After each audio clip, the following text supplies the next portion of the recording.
Hello everyone, and this video I will show you how to create your X account, your Twitter account, right? So it's really easy. First of all, you have to just go to Google, click on here.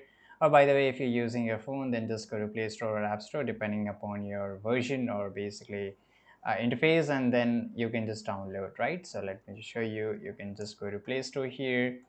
Now, once you are into the Play Store, you can just search for basically here for the X, right? And you will get these apps download in your phone. If you're using a laptop or PC, just follow this tutorial. Now click on this link here. You have to just wait for a few seconds till it load. Now here you will get two options, sign in with your Google or sign in with your Apple ID or just create an account, right? So yeah, this will be just to make the process really fast, but if you want to go with your creator account, it is also really easy. You have to fill up this just information, your name, phone number. Instead of phone number, you can use your email and just enter your date of birth and everything and just click on next and it's done, right? And by the way, if you're using a Google or Apple ID, both are same. So here you can use your Google ID to log in into this.